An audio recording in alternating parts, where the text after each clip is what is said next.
Hello guys, welcome to doctor Shweta's channel. I doctor Bhavna Khar. आज हम इस वीडियो में बात करेंगे एंडोडोंटिक्स के बारे में। Endodontics basically deals with the living tissues of the tooth, but इसमें भी हमने इसको दो पार्ट्स में डिवाइड किया हुआ है, conservative dentistry and endodontics. Conservative dentistry में बेसिकली हम जितना भी कंजर्वेटिवली टूथ को प्रिजर्व कर सकते हैं हम उसके बारे में बात करते हैं। एंडोडोंटिक्स में हम बात करते हैं जिसमें हम पल्प को ट्रीट करते हैं। तो बेसिकली क्या होता है, जब हम एंडोडोंटिक्स के बारे में बात करते हैं तो सबसे पहले हमारे दिमाग में आरसीटी आती है। RCT is root canal treatment. तो basically this is the glam part of this subject. अब हम इसमें बात करेंगे इंपॉर्टेंट टॉपिक्स के बारे में जो हमारे एग्जाम पॉइंट ऑफ व्यू से as well as from viva point of view से। Let's start with endodontics. Endodontics की स्टैंडर्ड बुक होती है Grossman, but I prefer Nisha Garg. इसमें बहुत अच्छे से इन्होंने एक्सप्लेन किया हुआ है। तो हम स्टार्ट करते हैं topic wise from Nisha Garg. Chapter 1 is just introduction to endodontics. Now chapter 2 pulp and periradicular tissues. इसमें से शॉर्ट नोट आता है A delta and C fibres का difference. Now chapter 3 pathologies of the pulp and periapex. So इसमें important है diagnostic aids for the pulpal pathologies. Then इसकी classification given by Grossman. Clinical classification is important. ये हमारे exam point of view से भी important है और हमारे वाइवा पॉइंट ऑफ व्यू से भी इम्पॉर्टेंट है। Then reversible pulpitis, short note important है, कई बार पूछ लिया जाता है। इरिवर्सिबल पल्पाइटिस बहुत बार शॉर्ट नोट एग्जाम में पूछा जाता है, हमारे वाइवा पॉइंट ऑफ व्यू से भी बहुत इंपॉर्टेंट है। Then chronic pulpitis is very important. Differential diagnosis of reversible and non reversible pulpitis, ये हमारे पास प्रॉपर फीचर्स की तरह दिया हुआ है टेबल फॉर्म में, इसको बहुत अच्छे से याद कर ले। देन पल्प नेक्रोसिस पे भी शॉर्ट नोट पूछ लिया जाता है। Then short note on a periradicular pathologies. Then short note on classification of periradicular pathologies. Grossman classification important है इसके अंदर, वाइवा पॉइंट ऑफ व्यू से भी बहुत इंपॉर्टेंट हो जाती है ग्रॉसमैन क्लासिफिकेशन, तो इसको अच्छे से याद कर ले। Then acute apical periodontitis, APP करके भी शॉर्ट नोट आ जाता है। एक्यूट अपाइकल एब्सेस, इनके अंदर हमें डिफरेंसेस पता होने चाहिए। Now chapter 4 and 5 is not that important for exam purpose. Now chapter 6 rationale of endodontic treatment. Important हो जाता है short note, what is the rationale of the endodontics and explain in detail about fish zones. So fish concept इसमें important हो जाता है। Chapter 7 diagnostic procedures, इसमें important हो जाता है हमारे पास पल्प वाइटलिटी टेस्ट। तो हमारे पास कुछ टेस्ट होते हैं पल्प की वाइटलिटी चेक करने के लिए, तो हमारे सारे टेस्ट इंपॉर्टेंट है। इसमें हमारे पास है थर्मल टेस्ट जो कोल्ड और हीट दोनों से होता है, तो ये इंपॉर्टेंट हो जाता है दोनों का difference. Next is laser Doppler flowmetry. Short note कई बार पूछ लेते हैं, नहीं तो अदरवाइज वाइवा में कई बार पूछ लेते हैं। Then pulp oximeter. उसके बाद हमारे पास आता है important role of radiographs in endodontics. Endodontics में रेडियोग्राफ्स का बहुत बड़ा इंपॉर्टेंस है, तो इसको बहुत अच्छे से याद कर लें, डिफरेंस समझ लें। हर लीजन की डिफरेंसेस हमें पता होने चाहिए। हमारे पास टेक्निक्स कौन कौन सी हैं, किस टूथ के लिए हम कौन सी टेक्निक में यूज़ करेंगे, वो बहुत इंपॉर्टेंट हो जाते हैं। एंगल्स बहुत इंपॉर्टेंट हो जाते हैं, तो इसको अच्छे से, इस सेक्शन को बहुत अच्छे से प्रिपेयर करें। Now chapter 8 differential diagnosis of the orofacial pain. इस चैप्टर को एक रीडिंग दे दें, एग्जाम में इसमें से इतना कुछ नहीं आता है। Now chapter 9 case selection and treatment planning. ये इंपॉर्टेंट है, लाइक ये तो हम जब भी पेशेंट देखेंगे तो ट्रीटमेंट प्लानिंग इज़ इम्पॉर्टेंट। सबसे पहले हम केस देखेंगे क्या है और उसको हम कैसे ट्रीट करेंगे, दिस इज़ इम्पॉर्टेंट। तो इस चैप्टर को बहुत अच्छे से एक बार देख लें, मतलब पढ़ लें इसको। Now chapter 10 mode of sterilisation हमें पता होने चाहिए, ये तो ऑलमोस्ट हम हर ईयर में पढ़ते हुए आते हैं, तो हमें पता ही होगा। देन हमारे पास आता है इसमें एक important short note on glass bead sterilisers. तो एक बार इसकी रीडिंग ले लें, एज अ शॉर्ट नोट इसको प्रिपेयर कर लें, इसके एडवांटेजेस और डिसएडवांटेज देख लें। Now chapter 11 isolation of the tooth. Isolation of the tooth में बेसिकली इसमें रबर डैम इंपॉर्टेंट होता है, बट बाकी भी हमें देखने, तो मेथड ऑफ आइसोलेशन आप देख लें। चैप्टर 12 फार्माकोलॉजी इन एंडोडोंटिक्स, ये हम फार्मा में बहुत अच्छे से पढ़ के आए हुए हैं, अदरवाइज नहीं पढ़ा है तो एक बार इसकी रीडिंग ले लें। Now chapter 13 very very important endodontic instruments. सबसे पहले इसकी classification of endodontic instrument according to the method of use. तो इनको हमने 3 ग्रुप्स में डिवाइड किया हुआ है। Hand operatory endodontic instruments, those are broaches, files and reamers. Second group is non-rotatory endodontic instruments, that is engineering device instrument reciprocating turn motion and the vertical strokes along with the quaternion turn motion. Ultrasonic and sonic instruments. Then group 3 is the rotatory endodontic instruments used with the handpieces, that is slow speed rotatory stainless steel instrument and nickel tin rotatory instruments. Then इनके बारे में like individually हमें इनके बारे में पता होना चाहिए. उसके बाद हमारे पास इम्पॉर्टेंट मतलब छोटे छोटे पीसेस में इसको अगर हम देखें तो सारे के सारे लाइक जो भी इसके पार्ट्स होंगे सभी के सभी इंपॉर्टेंट है.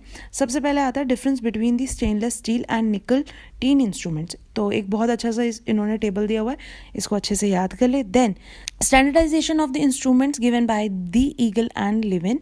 ये हमारी फाइल की कौन से साइज़ की होगी, उसका डायमीटर क्या होगी, वो कितना टेपर होगा. तो हमारी ना हर फाइल या हर इंस्ट्रूमेंट्स का एक पर्टिकुलर नंबर होता है. Then colour coding of endodontic instruments. तो एक कलर कोडिंग मिली हुई है हमारे पास एंडोडोंटिक इंस्ट्रूमेंट्स की. तो now difference between files and reamers is important. Then what are K files, H files. तो डिफरेंट फाइल्स हैं, उनके बारे में उनके क्या क्या एडवांटेजेस है, डिसएडवांटेजेस हैं, उनके क्या एंगल्स हैं, क्या क्रॉस सेक्शन एरियाज है, सब हमें इनके बारे में पता होना चाहिए. Now chapter 14 internal anatomy. Internal anatomy में इंपॉर्टेंट है इंडिविजुअल टूथ एनाटमी. तो बेसिकली हमें पता होना चाहिए कि हमारे टूथ की एनाटमी क्या है. इंडिविजुअली हर टूथ की एनाटमी हमें देखनी है. उसका पल्प चैम्बर कैसा है, उसकी एवरेज लेंथ क्या है, उसके अंदर रूट कैनाल्स कितनी हैं और उसकी क्लिनिकल कंसंट्रेशन क्या है. तो इंडिविजुअल हर टूथ की हमें ये पढ़नी है. Now chapter 15 access cavity preparation. इसके लॉज ऑफ एक्सेस ओपनिंग क्या है, that is very important. Short note में हमसे बहुत बार पूछा जाता है. Chapter 16 irrigation and intracanal medications. Very very important chapter. Now इसमें हम क्या देखेंगे, ideal requirements of an irrigants, कि हमारे इरिगेंट्स की क्या क्या आइडल रिक्वायरमेंट्स हैं. ऑल टाइप ऑफ इरिगेंट्स हमें पता होने चाहिए. देन इंटरकैनाल मेडिसिमेंट्स हमें पता होने चाहिए. Chapter 17 working length determination. Then again important. Root apex anatomy, इसके बारे में हमें पता होना चाहिए. और इसमें एक शॉर्ट नोट हमसे पूछ लिया जाता है इलेक्ट्रॉनिक एपेक्स लोकेटर के बारे में. हम जब इसमें एक शॉर्ट नोट बनाएंगे रूट एपेक्स एनाटमी के बारे में, तो उसमें वर्किंग लेंथ में सबसे पहले हम उसकी डेफिनेशन देखेंगे, देन उसकी एनाटमी देखेंगे. तो बेसिकली एक शॉर्ट नोट प्रिपेयर करना है हमें कि हम रूट की लेंथ कैसे लेते हैं. देन हमारे पास डिफरेंट मेथड कौन कौन से हैं लेंथ डिटर्मिनेशन के लिए. रेडियोग्राफिक मेथड्स हैं, नॉन रेडियोग्राफिक मेथड्स हैं. तो इनके बारे में हमें सबके बारे में पता होना चाहिए. Then short note on electric apex locator, इसके बारे में हमें पता होना चाहिए. Now chapter 18 very important again, cleaning and shaping of root canal system. 3 steps में हम इसको करते हैं. Cleaning and shaping of the root canal system, disinfection and obturation. तो objective of the biomechanical preparation, techniques of the root canal preparations. BMP करके भी question आ जाता है और प्रॉपर भी लिख देते हैं. तो इसमें हमारे पास टेक्निक्स हैं apical to coronal, coronal to apical. Different techniques हैं. इसमें एक शॉर्ट नोट आ जाता है हमारे पास स्टेप डाउन टेक्निक करके, स्टेप बैक टेक्निक करके. तो दोनों के छोटे छोटे शॉर्ट नोट आप प्रिपेयर कर ले अलग से. Special anatomy problems in the canal cleaning and shaping. तो इसमें जब हमारे पास मतलब स्पेशल तरह के कुछ शेप्स आ जाते हैं, तो हम कैसे उनको management of the curved canals, management of the calcified canals, management of the C shaped canals और management of the S canals, ये अलग अलग हमारे पास कैनाल्स की शेप्स हैं. तो इनको हम अलग से किस तरीके से ट्रीट करेंगे, ये इंपॉर्टेंट हो जाता है. एज अ शॉर्ट नोट किसी के भी बारे में हमसे पूछा जा सकता है. सो इन चारों चार हमें अभी इसमें दिए हुए हैं, तो चारों की मैनेजमेंट हमें पता होनी चाहिए. Chapter 19 very very important, obturation of the root canal system. तो सबसे पहले इसमें हमारे पास व्हाट आर ऑब्चुरेटर्स हैं, कौन कौन से, उनकी आइडल रिक्वायरमेंट्स क्या है, देन मटेरियल कौन कौन से हम यूज़ करते हैं. फिर हमारे पास एक शॉर्ट नोट आ जाता है कोर फिलिंग मटेरियल कौन कौन से होते हैं. देन टेक्निक्स क्या क्या है, क्लासिफिकेशन क्या क्या है, सारी टेक्निक्स की उनकी सबकी क्लासिफिकेशन क्या क्या है. ठीक है. उसके बाद हमारे पास है कॉमनली यूज्ड इन क्लिनिकल्स, मतलब क्लिनिक्स में हम कौन कौन से यूज़ करते हैं उसके बारे में हमसे पूछ लिया जाता है. एंड रूट कैनाल सिलर्स के बारे में हमसे पूछ लिया जाता है. एज अ शॉर्ट नोट इनको अलग अलग इंडिविजुअली प्रिपेयर कर लें. Chapter 20 single visit endodontics. इसमें हम क्या करते हैं, सिंगल विजिट में ही टूथ को ट्रीट करते हैं. तो इसके इंडिकेशन कॉन्ट्राइंडिकेशंस देख लेंगे और इसका क्राइटेरिया देख लेंगे. Chapter 21 mid treatment flared up in the endodontics. What is flared up, इसकी डेफिनेशन, उसकी ईटियोलॉजी क्या है, देन उसका मैनेजमेंट क्या है, that is important, as a short note इसको प्रिपेयर कर लें। चैप्टर 22 एंडोडोंटिक इमरजेंसीज, इसमें इंपॉर्टेंट हो जाता है classification of the endodontic emergency. हमें एक इसमें टेबल दी हुई है, एज अ शॉर्ट नोट ये क्लासिफिकेशन ही पूछ लेते हैं। उसके बाद हमारे पास आता है short note on crack tooth syndrome. What is it? Crack tooth syndrome means incomplete fracture of the tooth with vital pulp. तो इसका हम ट्रीटमेंट कैसे करेंगे और अर्जेंट केयर इसको हम कैसे देंगे, तो एज अ शॉर्ट नोट इसको हम प्रिपेयर करेंगे। देन एक शॉर्ट नोट आ जाता है phoenix abscess. Now chapter 23 endodontic failures and retreatments, इसको एक रीड दे दो। एग्जाम पॉइंट ऑफ व्यू में, मतलब एग्जाम में इतना नहीं पूछा जाता बट वाइवा में कई बार पूछ लेते हैं। चैप्टर 24 प्रिसीजनल एक्सीडेंट्स, तो इसमें सबसे पहले एक लॉन्ग नोट आप प्रिपेयर कर लेंगे, प्रिसीजनल एरर होते कौन कौन से हैं, देन उनका मैनेजमेंट क्या है, एज अ लॉन्ग नोट कई बार पेपर में आता है। चैप्टर 25 सर्जिकल एंडोडोंटिक्स, तो इसमें हमारा शॉर्ट नोट आता है hemisection. Long note on endodontic surgeries, तो हमें इसके इंडिकेशंस देखने, इसकी क्लासिफिकेशंस देखनी, कॉन्ट्राइंडिकेशंस देखने, एक लॉन्ग नोट प्रिपेयर करना है। Now chapter 26 endodontic periodontal relationship.